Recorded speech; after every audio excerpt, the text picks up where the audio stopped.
Permission போட்டு வாங்க. இல்ல ஹாஸ்பிட்டல்ல போய் டோக்கன் வாங்கணும்ல. ஆமா. நான் முதல் போயிடுறேன். நீங்க ஆபீஸ்ல இருந்து அப்படியே வந்துருங்க. லேட் பண்ணாதீங்க. சீக்கிரம் வாங்க. சரி. யாருக்கா உடம்பு சரியில்லை? மாமாக்கு தான். அச்சோ, என்னாச்சு? என்ன பயங்கர சாப்பிட்டாரு? ஜலதோஷம் புடிச்சிருக்கு. ஆ, மூக்கு அடைக்குது. ம். மூச்சு விட முடியல. பயங்கரமா ஜலதோஷம் பிடிச்சிருக்குமா அவருக்கு. என்னாச்சு? என்ன சாப்பிட்டாரு அப்படி?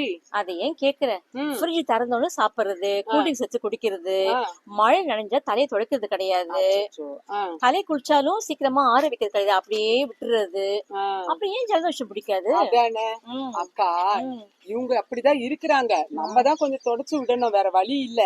இன்னொரு முக்கியமான விஷயம் அக்கா, ம், இந்த மாதிரி மழை காலம் குளிர்காலம் எல்லாம் வரும்போது உணவுல மிளகு தூளுக்கு நம்ம ரொம்ப முக்கியத்துவம் கொடுக்கணும்.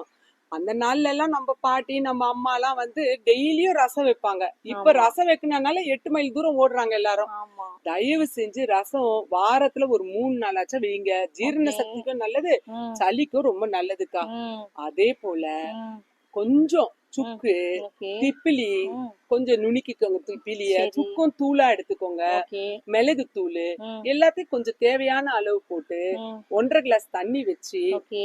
நல்லா கொதிக்க வச்சு 1 கிளாஸா ஆகும்போது ம், அதை வடிகட்டி ம். அத மாமாக்கு குடிக்க கொடுங்க. சரி, கொஞ்சம் சரி. வித விதன்னு குடிங்க. ம். அது பாத்தீங்கன்னாலும் சளி எல்லாம் கரைச்சு கொண்டு வந்துரும். அப்படியா?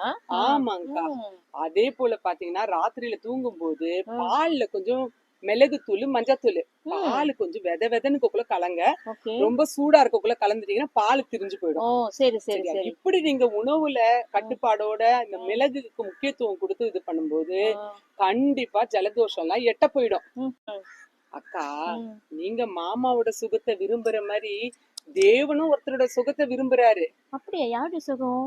அதாவது ம், சங்கீதம் 35ஆம் அதிகாரம் 27ஆம் வசனத்துல போட்டிருக்கு, ம், தமது ஊழியக்காரருடைய சுகத்தை விரும்புகிற கர்த்தருக்கு மகிமை உண்டாவதாக.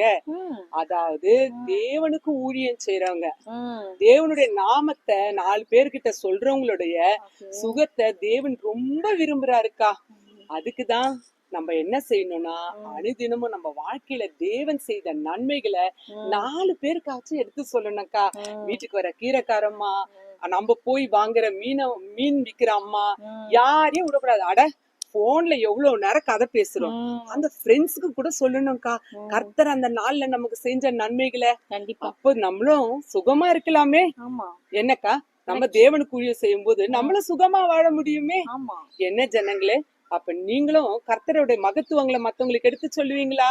God bless you all.